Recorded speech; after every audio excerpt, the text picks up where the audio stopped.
South Point is also proud to provide a variety of relaxing amenities for the guests who want to be pampered. Soak up the sun and let your stress melt away in our lagoon-style paradise swimming pool. A relaxing getaway where you can bask in the desert sun and enjoy seasonal food and bar service poolside. And if you really want to escape, come to Spa Costa del Sur. From couple suites to a co-ed wet area, our spa caters to business and leisure travelers who want to unwind and elevate their senses. A visit to one of our spa's steam, sauna, or whirlpool treatment rooms will leave any guest feeling like they can take on the world. Our gaming amenities include over 60 table games and over 2,600 of the most popular slot and video poker machines.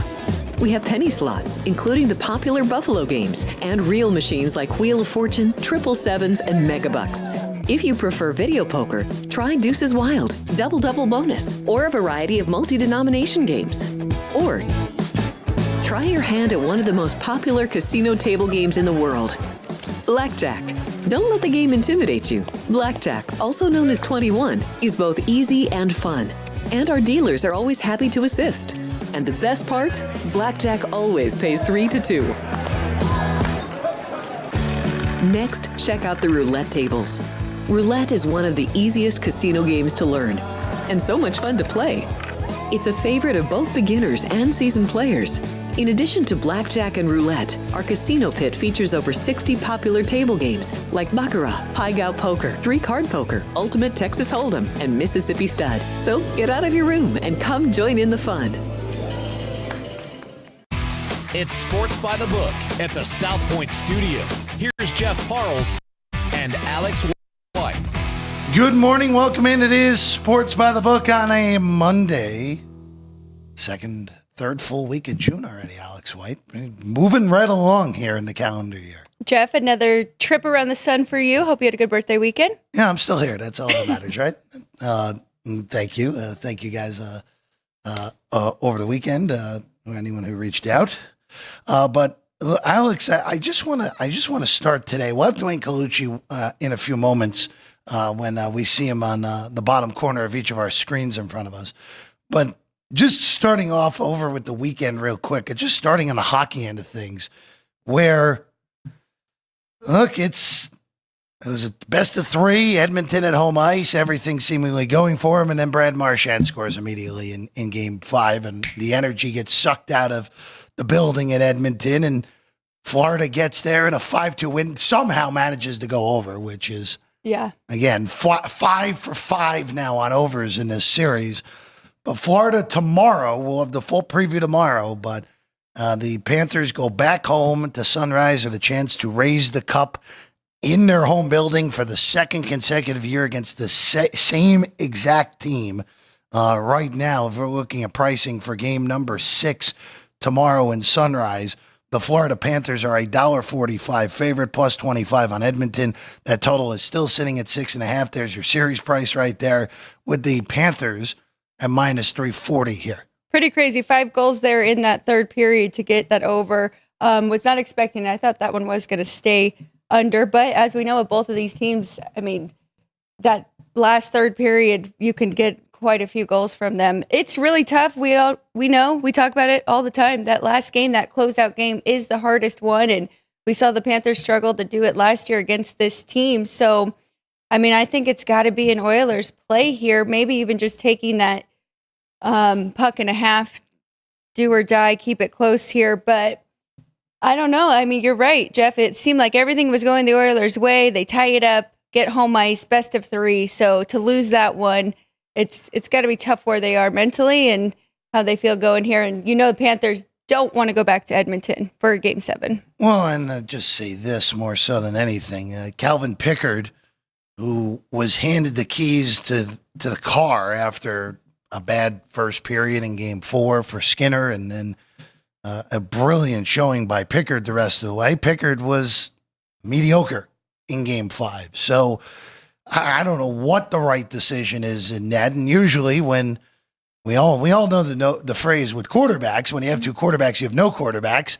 Kind of, it is the same deal with hockey. When you have two goalies and you don't know which one's your guy, you're in deep trouble here, especially when Bobrovsky is as rock solid as it comes at this point in the National Hockey League. So a minus 145 price on Florida, a total of 6.5 here, plus 125 on Edmonton, as the Oilers look to stay alive in a game number 6.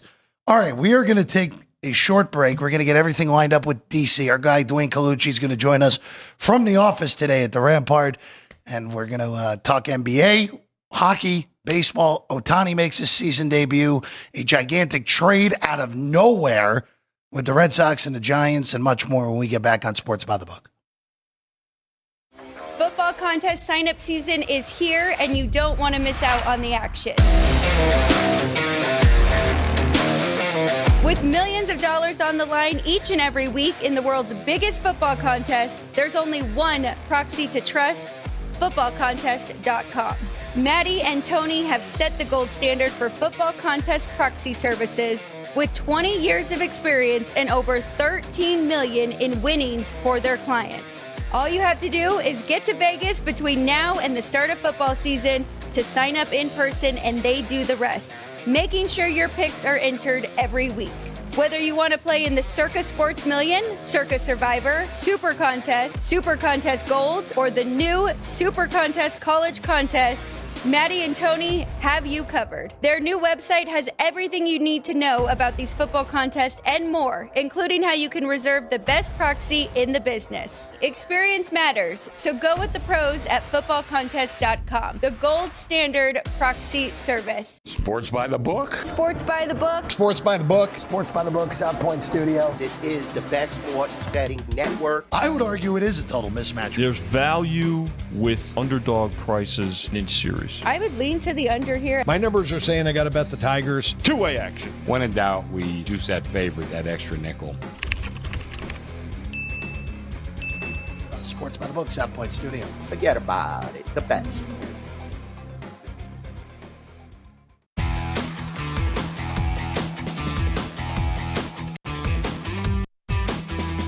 Welcome back in at Sports by the Book. It's Jeff Parles. It's Alex White. And now joining us, our good friend Dwayne Colucci up at the Rampart, joins us every Monday at this time. And he's in the office today, so we'll see him right in the middle of our screen right now. DC, good morning. We got hoops to talk about right out of the gate here. Let's just go right into it. I was going to say rubber match. That's just not the right terminology. The pivot point in this series here. Game 5, Oklahoma City got Game 4 in Indianapolis to knot this at 2. Thunder 9.5 right now with a total of 224.5 on this, Dwayne. What are you looking at the shop? What are you looking at your opinion-wise here in this Game 5 between the Thunder and the Pacers? Yeah, this is a good matchup. I'll be honest. These points are kind of high, in my opinion, the way the Pacers have been playing. Now, you have a sample from the last 2 games at home, which were just fabulous. They really showed a good account of themselves. I mean, you look at that last game, it was life and death for the Thunder to cover that game. You had 2 fouls before the inbound, which is, possession and a free throw. And basically, you had one of the top NBA foul shooters miss 3 foul shots down the stretch for the Pacers. So that definitely played into the hands of, OKC. So this has been a tough series. Halliburton's been off the hook. He's been great. SGA has been great. All the role players are playing their hearts out. And this is a great, great series, whereas it was perceived to be somewhat lopsided, heading in. So we're going to see if the Thunder could get close to these double-digit victories that they were synonymous with earlier in the regular season and earlier in the playoffs. But now this is a different animal. Guys like Nebhard stepping up. There's so many different role players. Obi Toppin, filling the lane. and it's become more and more difficult for OKC to get a read, and you're seeing some high scoring as well. So, it's not a defensive struggle or missed shots. This is both teams playing full throttle and very difficult. I thought, game 3 was definitely a focal point for the Thunder, but now think about game 5. This is massive. We'll see if they come out smoking. I know SGA will, but it's just according to the other role players, Williams and those guys, if they can really get going, that's what is the heart and soul of OKC. It's a team sport, not singular players, and the Pacers definitely have that philosophy down pat. Rick Carlisle is a master. He definitely knows how to coach these guys. He's been there, done that, and has the experience. OKC is kind of new to the experience, but that last game, showed that they're battle tested and they are ready to possibly win an NBA championship with their backs against the ropes. That was a big, big victory, and they did cover the spread. Like we spoke about, it took a lot to get the spread covered, but they got it done, and OKC maybe could carry that momentum, get away a little late in this game, and make that statement that they want to make heading back into Indiana. I think that's what makes this so tough, Dwayne. Looking at the 11 home games that the Thunder have played this year, they're 9-2 straight up, and then 8 of their 9 home wins were by 15 or more. So you see this 9.5. I feel like if you like the Thunder side, you got to go that way. But to your point, if you're leaning to the Pacers, you got to sprinkle a little bit on the money line for them to win this thing outright.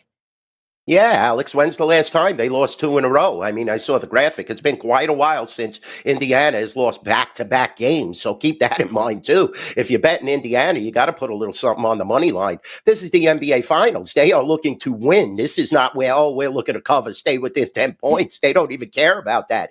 They're looking to win this series, and definitely, if you're an Indiana Pacer backer, this is a right price at the Rampart and South Point. I mean, you're looking at $3.35, I believe it is. So, that's a big number, and the Pacers have been very competitive in this series, so you got to keep that in mind without a doubt. I mean, we opened this game at 9.5. It's staying at 9.5. Naturally, the total is getting bet up. It got bet up 2 full points here at the Rampart and South Point, so we're seeing high ticket count on the total itself, up to 224.5. But this is a fabulous series. Each team matching shots, playing at a high level, and you need Shea to have this type of game that he had the last time. 10 for 10 from the foul line. That is tremendous. Plus, he shot 50%. He got over his point total. I think it was in the 32, 33 point range, and he just got there with 35 points. So, they need a lot from SGA, but guys like Hartenstein, like I said, Caruso, these are the guys that have to help them win a championship and support SGA. We know Indiana has the support, and they've been playing fabulously as a team. So many different players that they could turn to, whether it's Turner, whether it's Halliburton, Siakam. These guys are all playing very well. Nebhard, like I said, he's a tremendous asset. And if these guys start to stroke it, it's going to be very difficult. Pressure's on OKC, if you ask me. So if you like the Pacers, I would definitely sprinkle, like Alex said, a little on that money line. She knows exactly what she's talking about. All I'll just say is, if we're talking about, if you like Indiana to win this series, there's no point in taking the series price at this point. Because Indiana's get plus 335 tonight. Right. They're probably going to be about plus 170, plus 165 in game 6. And then if it gets to a game 7, it'll be a similar price that it is tonight. Best case scenario, they win game 6 and 7, and you end up in games 5 and 6. That's 0 for 2. Best case scenario is they win the 2 road games, 5 and 7, and you get the bigger price. But hey, look, if they manage to win 2 games, or heck, if they even win 1, you're still well ahead, and you're well ahead as it is in this finals, because they won the 1 road game when they were almost $4. They were plus 390 in game 1. So it's been a nice series. Even if you bet Indiana on the money line 4 times, you could stop right now. You have about a 3-unit profit. So again, these are big prices for NBA Finals. 4-1 on the series price on Indiana right now. That is the best in the market here at the South Point and up at the Rampart, and then plus 335 for the game tonight. Dwayne, shifting to hockey, Florida, they did what a champion does. They sucked the life out of the building early. They had a 2-0 lead after 1 and really were cruise control most of the way into a 5-2 win on Saturday night in Edmonton. Game 6 tomorrow. Florida's minus 45 to wrap this thing up. Dwayne, what are your thoughts? And also, too, all 5 games of this series have gone over the total. And we're still at 6.5. And a 155-foot goal beat me in the last one because I actually took the under. But, I mean, this is what we talked about. Now they're playing goalie Russian roulette, Skinner, Picard, Pickard, whatever. I'm loving it. I picked Florida. I said Florida in 6. I'm sticking with Florida here. I mean, Marchand is probably now the MVP front runner for the Stanley Cup. And it's just been an amazing, amazing series. And, just phenomenal play by Bobrovsky, by Florida as a whole. Maurice is loving it. I mean, you just have so many options on this team. We spoke about it time and time again. McDavid has been shut down. Draisaitl shut down. I mean, they're doing everything they need to do. And I definitely think they want to complete this series now. You don't want to play another game. So, I think Florida is the better team. I said that all along. I'm not the biggest Edmonton Oilers fan, but I do give them credit. They played fabulous up until this last game where they were just manhandled. So many different options, like I said. Verhaeghe is a beast. Rodriguez, monstrous. You look at the list. Bennett, Marchand. I mean, it's unbelievable how well they play as a cohesive unit. Kachuk has been out there playing using physicality and getting under Perry and Kane's skin. So that's very important. McDavid needs to carry this team on his shoulders for Edmonton to win this series in 7. The price was much better on Florida to win in 6 a couple of games back. Now we're seeing the graphic, at plus 280, which still it's great. And, Florida really, they're sending a message. They're here to stay for a while. This could be a dynasty on the cusp, 3 straight championship appearances here. Vegas was the last team to beat them. We'll see if Edmonton can get the job done.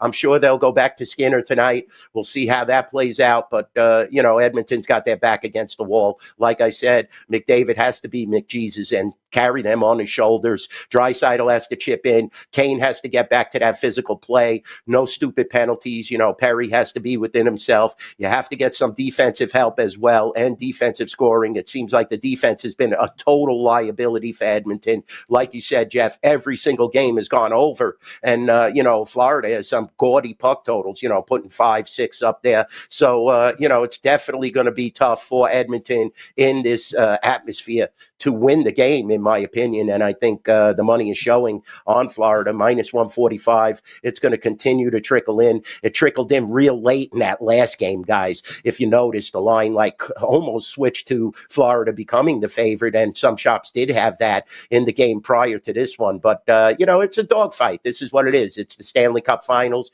High ticket count on Florida tonight. Opener was 135. We're up to 145. Moved it up 10 cents. Still at 6.5, and we still shade that under. We're trying to get those undertakers. But, if Edmonton falls behind in this game, they're going to pull the goalie even sooner. So, the totals have been tough to handicap this whole series, guys. I like Florida, though, to close it out. Dwayne, I'm glad you brought up Skinner because we were talking about that right before you hopped on. You've been following handicapping hockey for a long time. Do you think that is the correct move for them to go back to Skinner after, of course, the great performance we saw from Pickard in Game 4 and even overtime, but not so great in Game 5? Yeah, I don't even know if it was that great in Game 4. I think it was just a Florida letdown, Alex. I'll be honest with you. I mean, Florida was winning that game 3-0. It wasn't really Skinner's fault. I think that the defense just tightened up and they started to not give up those easy shots around the circle. Pickard did play well, don't get me wrong, but he looked horrible in his last game. So, I don't know what they're doing now. Pickard is no longer undefeated. Why would you turn away from Skinner, now in this final possibly final game, but you never know what's going through the Edmonton coaching staff. They played this roulette the whole season. We talked about this. That's why this great show, Sports by the Book, is the best in the business. This is what we focused on before this series started. Me, you, and Jeff, we spoke about Skinner, and he would be the measuring stick for Edmonton to win the Stanley Cup. Pickard was banged up going into this series. Then he started to get healthy, and, I think that also played on Skinner's mind because that was a focal point in the series. People were watching the health and how Pickard was practicing. So if Skinner had to start looking over his shoulder, he's the type of guy that can mentally play on you a little. And I think it did affect his play. So I would go back to Skinner tonight, but nobody knows what Edmonton's thinking, Alex. We'll know tomorrow. We'll know tomorrow for Game 6, minus 45 on Florida. We're going to wrap it up at home. Dwayne, I want to go to baseball. Shohei OHTANI Really out of nowhere, actually. Dodgers announced it late last night. Ohtani is gonna be the opener tonight in the first game against the Padres. Also, I don't know why Major League Baseball does the scheduling they do. These two teams don't play for 2.5 months, and now they play twice in 3 series. Come on, just spread it out a little bit. It's ridiculous. Especially with two teams that could very easily play in the postseason again for the third time in what would be 4 years. But look, I would be stunned if Ohtani threw more than 1 inning here tonight, Dwayne. He's only thrown sim games. He hasn't faced batters in a real game since 2023. Your thoughts on Ohtani coming back to the mound and really just the Dodgers at large, Dwayne, because the Dodgers have been playing pretty average baseball. Not pretty average. It's been average the last 6 weeks. They're actually a game under 500 over the last 6 weeks now in play. Yeah, they've been having a tough go of it, and we spoke about that, the frustrations with that pitching staff and the DL. And, Ohtani, I did hear you're 100% right, Jeff. I was listening to Dave Roberts, and he said only 1, maybe 2 innings max for Ohtani tonight. But I think it's more of a factor of the pitching staff is like a triage unit there. And, so many different guys, including Snell, which is huge. And you're going to need some pitching and some fresh arms, but you have to make the playoffs. And with the Giants and San Diego playing so well, and you have some other hot teams in the National League, like a heartbeat, the Mets up, then they're down. Philly, same way. Cubs are here. Definitely the Dodgers have to make the playoffs for those pitchers to be effective if they do come off the DL healthy. But, a great series against San Francisco. They put up the 10 runs, then they played well last night. Dodgers hitting is phenomenal. Let's not forget that. They have so many different bats. I love Tommy Edman. He adds such a different dimension. And he could also put the ball out of the park. And he's a small body player, more like a utility player. Mookie hasn't played his best yet, but, sky's the limit with him. Freeman's batting a solid 330 to 340. And Ohtani has been the guy who hasn't really swung the hot stick. And once he gets tremendously hot, the Dodgers are going to be a force down the stretch. It definitely helps them that the Mets lost 3 in a row to Tampa. Sometimes the Mets have trouble with those interleague matchups. Tampa does give them fits at times. So it's understandable. But, look at this wild card race. Look how many teams, 3.5, games. Arizona is still in the mix. And this is a long, long season. Still have plenty of baseball to play. It's not even half over. Dodgers, we're being critical, but they're 43-29 with 15 pitches on the DL. So the Dodgers are the best team in baseball. Let's put that all aside. If they were fully healthy, they might be up by 10 games already, in my opinion. But, it's not the case. You have these injuries. You have guys who were banged up, and if one of these hitters gets banged up, then San Diego and San Francisco have tremendous possibilities. Plus, the Dodgers want to play in Chavez Ravine in the playoffs. So, they have to start winning games. And putting Ohtani out there on the hill definitely will, it sparks that they're trying different things. And they definitely want to put San Diego behind them as well as San Francisco. But that's easier said than done. And they need some of these pitchers to get healthy in a hurry. We're looking at this line tonight, minus 150. Like you said, they cluster these games. I don't understand what it is with the MLB schedule, but it seems like the Dodgers have really had a rough schedule in the last month or so. And like you said, a game under 500 is understandable,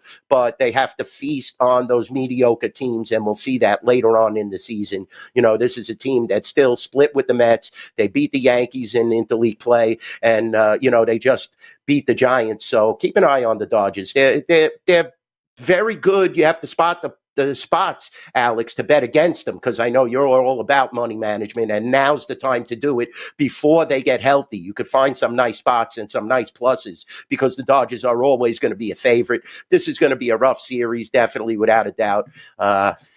I'm a Dodger guy, and, I'm skeptical to put a lot of money on the Dodgers or back them just because of the current injuries and the triage list of pitchers. Well, then, of course, we just saw Dylan Cease throw a gem against the Dodgers and got a lot of run support, 11-1 win just a week or so ago. So this one is a little bit tough. Curious who that helps, the batters or if Dylan Cease can do it again. But you brought up the Giants. I want your thoughts here on them adding a big component in Devers from the Red Sox, and if that moves the needle for you at all. Now the Giants to win the NL 7-1 here at the South Point. Of course, they're in that tough division, but man, between the Dodgers, the Giants, and the Padres right there in that division, National League just gets, I mean, that's just really strong right there. Yeah, definitely, Alex. But there's no value there. How could they be 7-1 and the Dodgers are less than 5? You got to lay basically for the Dodgers to win the title. So there's no monetary value there. I mean, Devers is, he's one of those guys. He wasn't happy where he was, so I'm sure he'll come out trying to swing a hot stick. But you don't know. Changing leagues now. Where are they going to play him? Where is he going to play defensively? That's another question. Yeah, that's what he was upset with, I perceive. But they said this has been going on for months in the Boston clubhouse, and Boston just played their best series of the season. So, I don't know how much Devers will really mean. Singular players in baseball, I don't buy much into unless it's Aaron Judge or OHTANI. So I don't know how much he'll bring to the table. He strikes out a ton, and facing new pitching for the first time, we'll see how hot his bat is and how much it means to San Francisco. But, you just mentioned the West teams. I don't think San Francisco's better than the Mets right now or the Phillies, in my opinion. And, once the Dodgers start to figure out how to get their pitchers healthy and hit this, they were able to hit the Giant pitchers quite often in those last 2 games. So we'll see how it plays. Webb is always tough against them. He's always a thorn in their side. So, I think the Dodgers have definitely, they're holding all the cards, but it's just health that is the key issue. And, you're relying on Clayton Kershaw, too. And he's getting very old now. So Dodgers want to maintain their lead. Not sure how much Devers means to this team just yet, but I'm sure he'll swing a hot stick and start getting going. And he definitely adds to that offense. And I respect, what he did for the Red Sox over the past 5 to 6, 7 years. And he's been fabulous, one of their best hitters. Changing leagues, though, is the factor. And where are they going to put him on the field when he has to play the field? The Giants have a lot of sorting out to do. Last night, it was funny. I saw a tweet by somebody. They were saying, you would have thought that the Giants picked up Babe Ruth the way they were, advertising it on ESPN. And it's like, this is a malcontent that hasn't performed, really to his expectations this season. Now, is he just going to flip the switch because he was so unhappy for where he played for the last 5, 6 years? We'll see how it plays out, Alex. I don't know. I think the Dodgers are still better than them, and maybe even San Diego. And I said the Mets are better, and I believe the Phillies are too. Got him for a bag of baseballs. That's the biggest thing here, Dwayne. They got him for nothing. They got him for I understand. For Harrison, who got option right to AAA.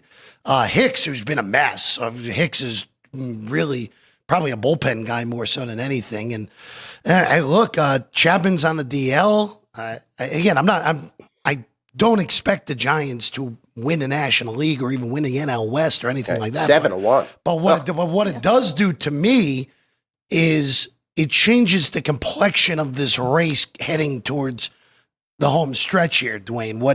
Because Alex and I talked about the Giants the last few weeks. I thought the Giants were going to fall out of things. I really think I thought at some point one big stretch where they go like 3-12 in 15 games, something like that. Now, with Chapman out for at least another week, you now have Devers, who obviously is a better hitter than Chapman. But look, for Milwaukee, who's a game and a half behind San Diego, or the Reds, who are 3 out, the Cardinals, and you mentioned Arizona, who's starting to play well again and took a series off San Diego this weekend, just makes it even more compact and just more difficult now if you're on the outside looking in. I think that's the biggest takeaway for me, more so than anything with this deal. And again, Red Sox got nothing.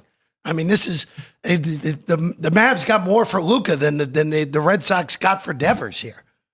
I think they just wanted to get rid of him. I mean, if he was causing trouble in the clubhouse, and you know how Cora is. I mean, he's a no tolerance guy. He's there to manage. He wants to get the best out of his players. And if you have a malcontent that's in the clubhouse and in the dugout, you just got to ship the guy out. That's what's funny, is that they didn't require to give up anything. So that's what's making me look at, what is he going to bring to the table? Is he just going to be this awesome player, like you said, like Luka, or is he just going to turn into, what he was in Boston, striking out a lot, hitting his occasional home run? He has to be a difference maker for the Giants to compete. I agree with you 100%.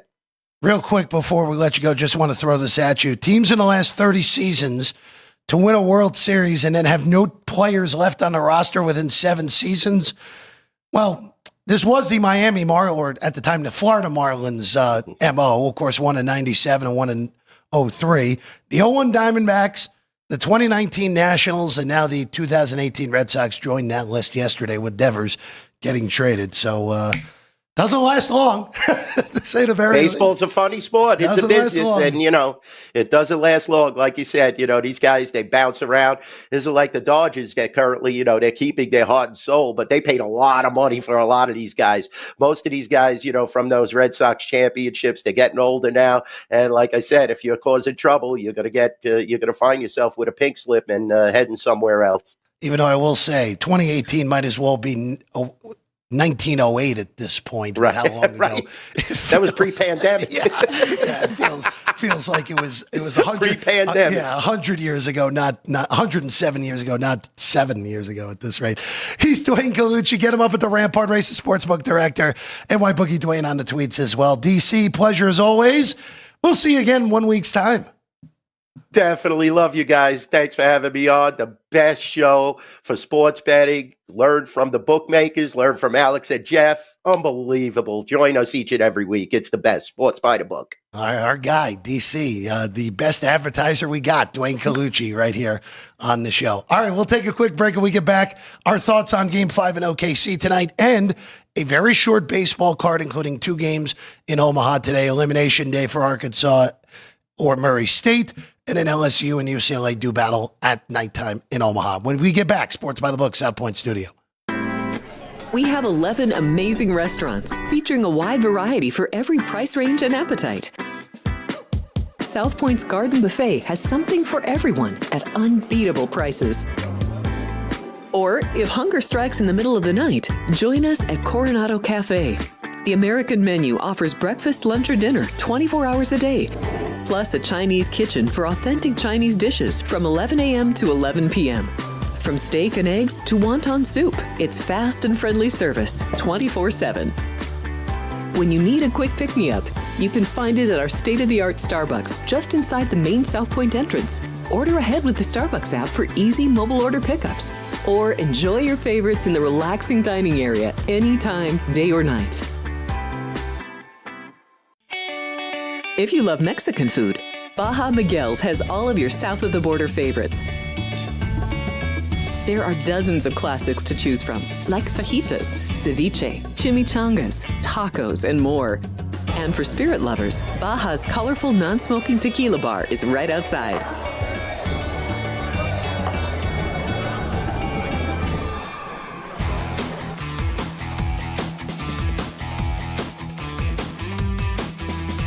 Welcome back in Sports by the Book. Jeff Parles, Alex White here at the South Point. Big thanks to our guy DC, as always, for joining us on Monday mornings. All right, Alex, let's go to the NBA. Game number 5 tonight between the Indiana Pacers and the Oklahoma City Thunder. Series tied at 2. Thunder got out of a double-digit hole in the second half. Found a way. Just a brutal non-cover if you had Pacers plus the points on Friday night. And here you go with Game 5. The Thunder back at home. They're 9.5-point favorites. Again, they've been inflated all year, but we know this, Alex, where they've been dominant. They still have, even with 2 non-covers going into the NBA Finals, in this series, I should say, they still have the best spread record ever at this point in an NBA season in the last 30 years. And that might be how far the data goes anyway from the source that we had, Evan Abrams. And here you are back home. Game 1, they had a big lead. They blew it. Pacers won it on the Halliburton shot with less than a second ago. Game 2, Oklahoma City won by 15 again, and covered all numbers. Total is down. That's really the biggest thing of note here. It is 224.5. It has been pretty stable at that number since opening late Friday night. Alex, I don't know what to do here. I got to just stay off here more than anything. It would be only a look to the homestanding Thunder here to win this game by double digits, but Indiana hasn't lost back-to-back games at any point in this postseason. And betting against them in big spots in this postseason has been this fool's errand, so I'm staying the heck away here tonight from the traditional sense, and I don't really have any good prop options as well. The only thing I would say would be maybe tack Alex Caruso, who's probably going to play over 30 minutes again like he did in Game 4.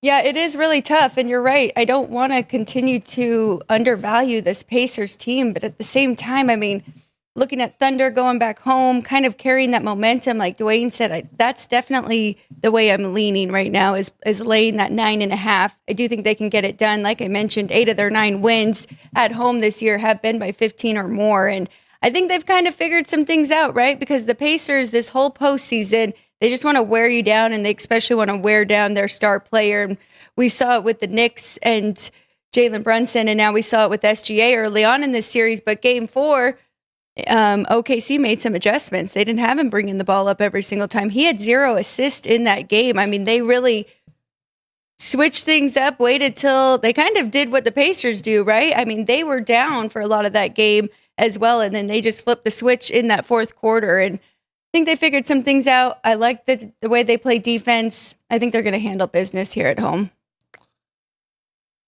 Thunder, 9.5. I think we're both in the same camp here, Alex, that this feels like an OKC double-digit win. Get it back to Indiana. I actually like the Pacers to win. I think we're going a distance at this point. OKC wins Game 5, Pacers win Game 6, Game 7.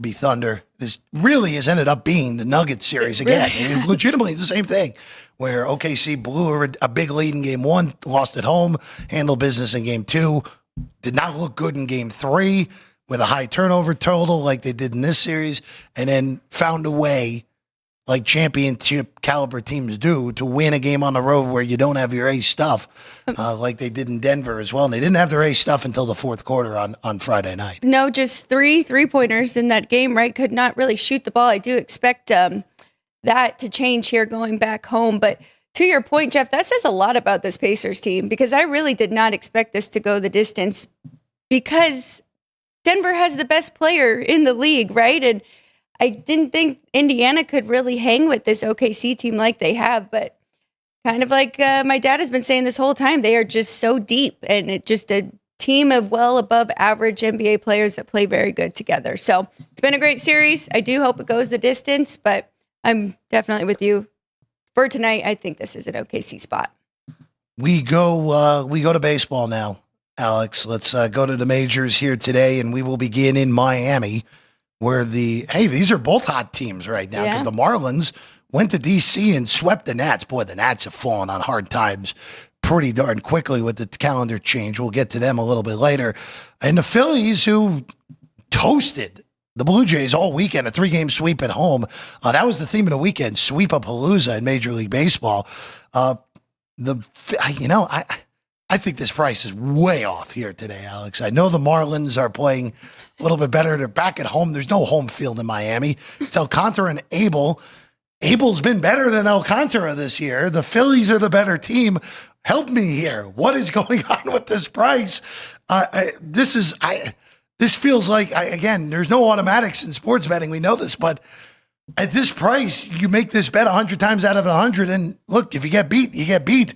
This is Phillies for me at -105 as an underdog in this game against the Marlins. I'm with you. I'm going to lay the 1.5 here with the Phillies. Yeah, go reverse. I'm going to go reverse. And first 5 Phillies is even money, so I'm going to probably split up my bet half a unit on each of those. I think Alcantara is still being priced as an above average or elite pitcher, which I think we are going to start to see. He had a really good game, 6 innings pitched, 0 earned runs, just 3 hits against the Pirates. But the way this Phillies team is hitting right now, you got to take a shot. You got to take a shot with them. And Mick Abel, he's coming off of his worst start against the Cubs to get hit up a little bit, only went 4 innings there.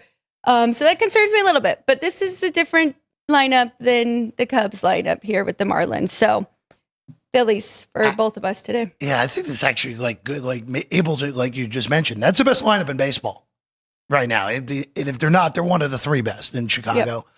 And now you're facing this team. And look, I know you and your dad price in streaks where team looks a little bit better. Yep. Both of these teams just had a really good weekend. Yep. And for Miami, hey, look, they're not any good. The Phillies are, even though they're starting to get out of that slump that they had where they won 1-10 in an 11-game stretch. They've won back-to-back series. They're actually 5-1 in their last 6 now after sweeping Toronto, taking 2 out of 3 from the Cubs. You take the better team that's on the streak in this spot when they're both streaking. So I'll very happily take Philly. And if Miami beats me, so be it. Again, it's sports betting. and it's a favorite. They're supposed to win the game based off the number here in this one. I think there is a chance we're going to get Bryce Harper back in that lineup too. Was Harper coming back tonight or tomorrow? Well, okay, so maybe that is part of the reason why this is so steep or so lopsided. We'll say, again, Phillies without Harper still have had, since Harper signed starting that 2019 season, the Phillies have the exact same win percentage in games he hasn't played and has played. So they're an over 500 team regardless. Yeah. With or without Harper since he signed up with that large contract going into that 2019 season. All right, we go to the Nats, who have gotten on very difficult times right now, Alex. They've lost 6 in a row. The one positive going for them tonight is they get to see the Rockies, who actually, by Rocky standards, played a pretty darn good series in Atlanta. They had a lead late into Friday night before their bullpen blew up. Yesterday, they win. So they're now a hearty 14-57 on the year. Not good. Nats, again, 30-41, finally behind Atlanta in the NL East and only ahead of Miami in that division. It's Irvin against Palmquist. We've talked about how poorly Palmquist has pitched all year long. Alex, I'm staying away from this. Minus 70 on the Nats feels steep, but then I look on the other side and it's like, wow, could you have given me anyone else other than Palmquist tonight? And that includes Marquez, who pitched well on Friday night, and Sanzatella, who's been a little bit better in his last 2 outings. It is really tough, this one, to handicap. I probably would have jumped in a little bit on the Rockies at that plus 170, but I mean, the bettors are taking that side. Nationals come into this losing 8 in a row. That's not good, a Alex. team that you want to lay a big price like that on here. So, I mean, even though Jake Irving, clearly the better pitcher in this one, but I mean, even his numbers have not been great in his last 3 opponents batting .343 and a .567 xFIP. So, I mean, that's the other hard part. I'd also like to go with the under, but then I'm nervous that they might be able to get to these 2 pitchers. But looking at the Nationals, you mentioned it. Since June, they've scored over 3 runs just twice since we've been in this month. So don't really trust the Nats bats right now either. So it would be Rockies or under for me. Yeah, staying off, like I said. Again, Nats are just, like you said, 8 in a row, playing really, really poorly. I think they have 2 more wins than the Marlins right now. That's what it is. 30, 41, and 28-41. Again, it's just not playing well at the moment. Hi, Dwayne, as well. All right, we go to the Dodgers and the Padres. So we mentioned it with Dwayne. So Shohei Ohtani is making his season debut as a pitcher today. This is the first time in almost 670 days that Ohtani has pitched in a major league game. This really comes out of nowhere. The expectation was Ohtani was going to pitch after the All-Star break. I think this is just more of the, hey, you know what? We think he can throw an inning, maybe 2. We want to be able to, there's such a mash unit pitching-wise, as we've talked about with the injuries. If Ohtani throws more than 40 pitches tonight, I would be stunned. I would be very surprised if he threw more than 30. It's going to be a very tight pitch count. And I'm just going to throw this out there, Alex. I'm going to take Ohtani under 1.5 strikeouts tonight just because if he goes out there, throws 1 inning and strikes out 2, just bad luck. It is what it is. If you're expecting the guy to get at most 5 outs, which is maybe 6 on the high end, you just have to take that number under 1.5 strikeouts. I saw minus 125 is the best price. That's a good price. If Ohtani comes out and does something spectacular, so be it. You mentioned earlier to Dwayne Dillon Cease the last time that he pitched. He faced these Dodgers and threw his best outing of the year by margin. I would take Dillon Cease plus a half a run in the first 5 in this game. Yeah. Dodger bullpen afterwards behind Ohtani, and Ohtani's going to go a max of 6 outs. So you'll have a crack to go against him. The only concern is seeing this guy twice in a week. Maybe that helps the Dodgers. It could also help Cease with adjustments. So Ohtani under a strikeout and a half. Padres' first 5 run line. I'm going to take the half a run at minus 15, Alex. I like it. I think that both of those are really good bets. I'm trying to figure out which one I like the most too, but it's definitely leaning to that side. I mean, I'm almost thinking just taking Padres full game because I do trust their bullpen more than I do with the Dodgers. And as I mentioned with Dwayne, I like the fact that we've seen the Padres get up and trust Dylan Cease, right, and give him some run support. And I think they're going to come into this game with that same confidence here, game one against the Dodgers. And like you said, we won't see Ohtani for very long. And then we'll have just a bunch of different bullpen pitchers that they have already seen as well. So anyway you want to play it, I do think that there's value on the Padres side. And we're going to see a lot of public money coming in here on the Dodgers just because Ohtani is back. 100% agree with you, Alex. There will be blind betting on the Dodgers in this game. And again, don't do it. Like, if you're going to bet them now before the number gets out of control, because Shohei Ohtani's only going to pitch at most 2 innings.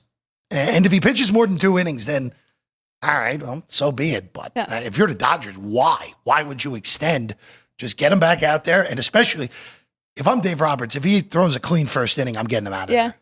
All right, let's just stack it. Yeah. Next time out, we'll go 2 innings. Then we'll go 4. Then we'll be at the full length by start number 4. That would be the way that I would look at it from the Dodger perspective. All right, we go to New York. Cross country, we go. The other LA area team is in the Bronx to take on the Yankees.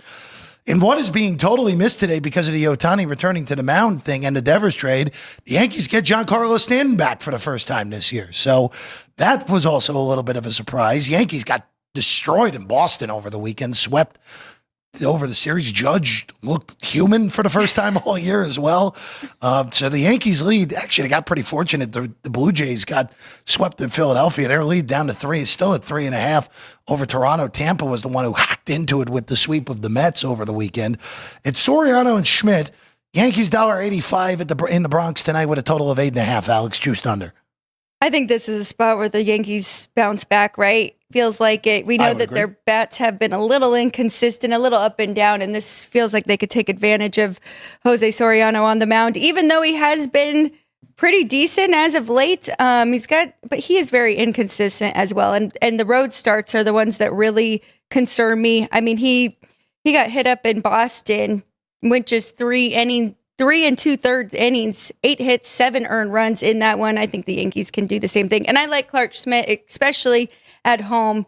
Just since he's been with the Yankees, he's been better at home. So Yankees here. I hate that running a half with the home team, but I also don't love that minus 185. So might have to look up what they are first 5. So first 5 today, Yankees at minus 70. What about minus? Laying a half a run is $1.15 if you want to do that. So that's not terrible.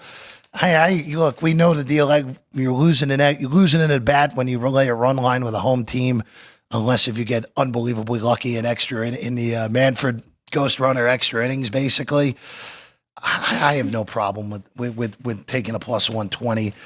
Angels, by the way, as we've talked about, have been playing better, and then of course naturally go to Baltimore and get swept. So just can't get out of their own way. By the way, I know I've been destroying the Orioles all year, but if the Orioles can get themselves within 3 or 4 games under 500 by the All-Star break, with the weakness of what the American League wild card race has fallen into for that final wild card, everybody but the White Sox and the A's is alive. And the A's, by the way, swept the Royals, who have completely melted down over the last 2 weeks, especially last week, losing all 6 at Kauffman Stadium between them and the Reds and the Yankees. All right, we go to Tampa next. Those Orioles are in action, taking on the Rays. See? Segue. Wasn't even intentional there, Alex. Eflin and Pepio. Pepio is a small favorite here at the South Point. You can get the Rays at minus 105 at other shops if you wanted. Tampa just swept the Mets and really demolished them for the most part. Demolished the high-end Mets pitching with at least 6 runs in all 3 games over the weekend. It would only be a look to Pepio here as a small favorite, but I'm going to stay out of this, Alex. Even though I destroyed the Orioles most of this year, there's still a lot of talent there, and they are more than capable of racking off 13 out of 15 at one point, and it could be now. They're playing really good baseball. Both of these teams really are, and I think that number is correct there. I mean, it is basically just a coin flip for this first matchup with Eflin versus Pepio. I would like to play the over, if anything, with the way both of these teams are swinging the bat, but I mean, I do like both pitchers as well, so this is a complete stay off for me. Going next to Seattle, the Red Sox in the post-Devers era. Again, it's just what The Red Sox just had their best series of the year by margin. They swept the Yankees. They were half game out of the playoffs. And what, again, that wild card race is really compact and mediocre. And now is the time you trade Rafael Devers? Now? I understand that it was probably going to happen. He's making a lot of money, and the Red Sox don't think that contract is worth it. All right, get it off the books. But boy, in an American League, that even with how well Detroit has played this year, same with the Yankees, like it's this current version of the playoffs. All you got to do is just make the dance, and you have a much better chance of making a run with Devers on your roster than not. Just very odd. And the fact that it got nothing back for it makes it even odder. This package was almost as bad as the package they got back for Betts going into the 2020 season. It is the LG battle tonight, by the way. It's Lucas Giolito and Logan Gilbert tonight. Mariners with a good weekend to get back over 500 with a sweep over the weekend. It's minus 70 on Gilbert. That's a little steep for my liking, Alex. So I'm going to stay off of it just because it's a little too steep.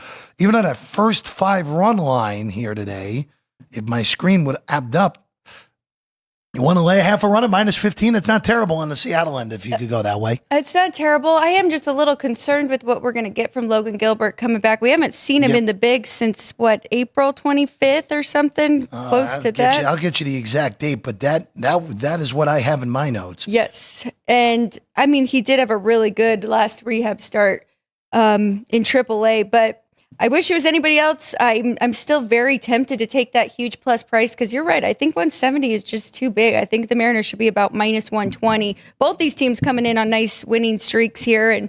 And Boston, I think that, we could almost just see him keep on going with that trade and Devers out of there now. And it must have been something in the locker rooms. I don't hate it for this team that I do think has plenty of talent there. I don't really trust Giolito, though. I do think Mariners, as bad as they have been offensively, they will be able to get to him, and they have been pretty good in their last 7, 138 WRC plus. So I don't love that either. So I'm going to stay off of it as well. But I was leaning to taking that plus 155. We go to Sacramento last here today, Alex. The A's went to Kansas City and swept the Royals in relatively dominant fashion as well. Again, Royals just on super, super hard times at the moment. They welcome the Stros. It's an undecided starter at the moment for the A's against McCullers on the Astros side of things. Weather tonight in West Sacramento, 82 degrees with 9-mile-an-hour winds out to left. Well, do we just go with the 10 over here tonight with the wind blowing out and it being warm here in West Sacramento? I think that's the only way you can look at playing this, even though McCullers has pitched a little bit better his last 3 times out. No, he really has, and I'm definitely leaning, if you're looking for a side, more to the Astros side, even that 1.5 with the road team here against the Athletics, but I don't hate that either. Looking at both, if it is JP Sears, both of these starting pitchers are pretty average, and I think we can get some runs from both sides. I want to see how Sears, he went 5 1/3. So, like I said, I was looking at Astros side. They did sweep the Athletics the first go around 2-0 in that one, and I think McCullers can do pretty well here in this one. So, Astros side, or I don't hate your over. Quickly on college baseball, just to give you everyone the update on what these numbers are going into today. So the elimination game is Arkansas and Murray State. Arkansas fell to LSU. Murray State fell to UCLA. Those numbers are right on your screen, guys. Actually, they're actually not even big enough, actually, now. It's now $6 on Arkansas and plus 450 on Murray State. You are laying 4.5 runs with the Hogs, total of 12. In the elimination game, look, Arkansas and LSU, we talked about it, were the 2 betting favorites going in to Omaha. Of course, they'd actually lined up playing each other in the first game. We're still in the camp of Arkansas, LSU. Whoever comes out of this side will likely win the College World Series. Arkansas's never done it. Boy, that is wild pricing, but it makes sense. Makes sense. By the way, Arkansas on the loser side of the bracket is still 6-1 to win the championship. Murray State's now 300-1 here at the South Point. You got to get those bets in the next 7 minutes because that's when this game gets going at TD Ameritrade Charles Schwab in Omaha here today. I did get a text to take the 4.5 here. Take the 4.5 with the Racers. State, That was Kenny? Yep. There you go. And then the other game, UCLA and LSU. LSU's a $3 favorite, plus 250 on the Bruins, total 9.5. You're getting 2.5 runs with UCLA if you want it. Bruins fourth favorite on the board. Again, you could see the whole right side of the bracket other than Coastal Carolina, who's 2-0 on the left side. All good numbers. Louisville stunned Arizona yesterday with a big 8th inning to stay alive. And Oregon State and Louisville tomorrow will play for the right to get 2 cracks, at least one at Coastal Carolina, Right. but they get 2 cracks if they can beat Coastal in that first game with a chance to get to the College World Series Championship Series. On that one, too, No. taking the 2.5 with UCLA. Look at that. Run lines. Run line no dogs. totals today, but taking the run line. UCLA plus 2.5, Murray State plus 4.5 the plays for Kenny White, doing it remotely here today on the show. All right, we're going to take a break. When we get back, whiteboards, trivia question answer, and that will be all for our show on a Monday when we get back. Sports by the Book, South Point Studio. If you're celebrating a special occasion or just love fine dining, you're in the right place. Come experience the crown jewel of South Point restaurants, Michael's Gourmet Room. Welcome. With over 600 different types of wines and magnificent dishes prepared tableside, you'll revel in the rich classic Vegas decor and the best black tie service in the world. This intimate gourmet room has earned accolades galore. Come to Michael's Gourmet Room for an unforgettable dining experience. Another famous restaurant is the Silverado Steakhouse, where you'll find the charm and service that discerning patrons require. From top quality steaks and chops to fresh seafood and desserts, you'll love the award-winning wine list and menu at Silverado Steakhouse. Steak lovers have even more options with primarily prime rib. Catering to hearty appetites, the menu features a variety of flavorful prime rib cuts, dry-aged to ensure tenderness, and then seasoned and slowly roasted. Although prime rib is our specialty, it's not the only thing on the menu. There's something for everyone. And if you're craving a taste of Italy, come experience delicious Italian cuisine and the attentive service at Don Vito's. Our culinary team starts with the freshest ingredients and transforms them into traditional favorites. And don't forget Italian desserts. Don Vito's. Savor the taste of Italy. Finally, if sushi is more your style, join us at the popular Zenshin Asian restaurant and sushi bar, where we're serving up the freshest sashimi, nigiri, and sushi rolls. And beyond the sushi, an exciting contemporary Asian cuisine menu. Plus a variety of specialty drinks, Japanese and domestic beer, wine, and sake. Balance your hunger with Zenshin.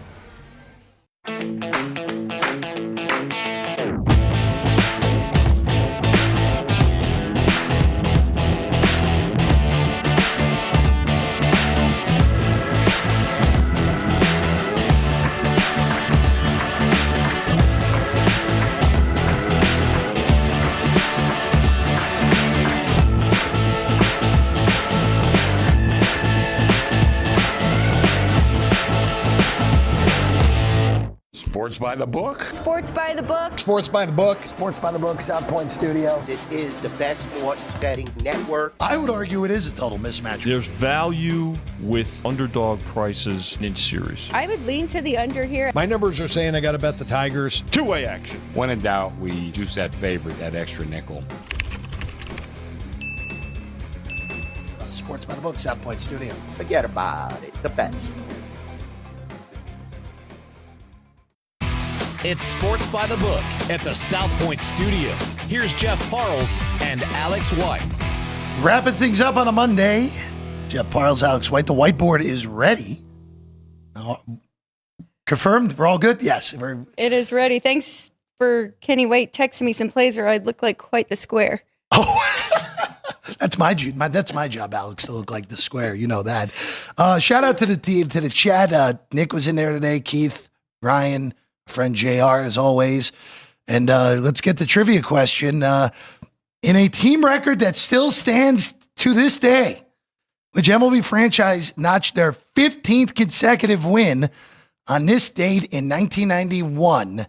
The hint was they relocated in 1961 And of course, they relocated from Washington, D.C. to Minneapolis, Minnesota, or technically Bloomington, Minnesota at the time, where the old Met was. And that is the Minnesota Twins. Of course, in 1991, the Twins went on to win the World Series. They beat the Braves in a 7-game series that some will argue is the best World Series of all time. That was the Jack Morris 10-inning shutout in Game 7. Twins winning 1-0 in that Game 7 to win their second title in 5 years. And JR got on the board yet again with the win. So JR and Nick continue their big battle here in the month of June for June supremacy in the trivia. Of course, you see Kirby Puckett there. That was after his famous home run in Game 6 on the far side of the screen to force Game 7. We will see you tomorrow night from our good friend Jack Buck. All right, Alex. Whiteboard time on a Monday morning. Here to wrap up the show here at the South Point studio. Alex, what are we looking at here today? Okay, just like we talked about, going through the whole baseball slate, Phillies, even money to be winning in the first 5. Going with that, with Abel on the mound against Sandy Alcantara on the other side for the Marlins. I'm going with the Yankees, laying the run line, even though they are at home, but I like that plus 120.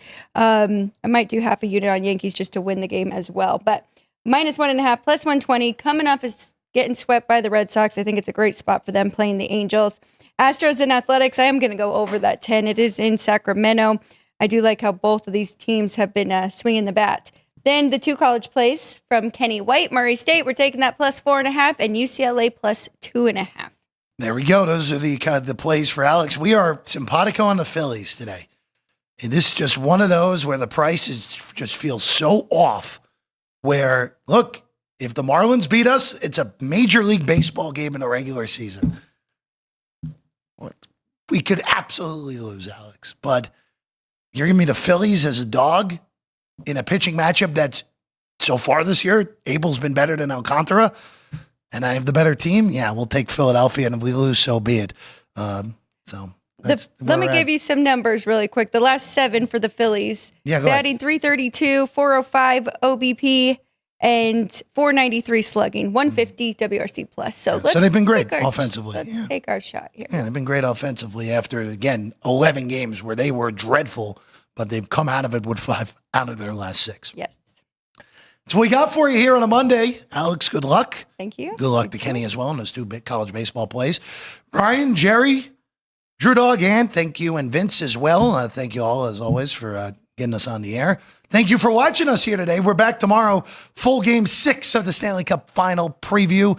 Full baseball card as well on a Tuesday. Coming your way 23 hours from now right here on Sports by the Book.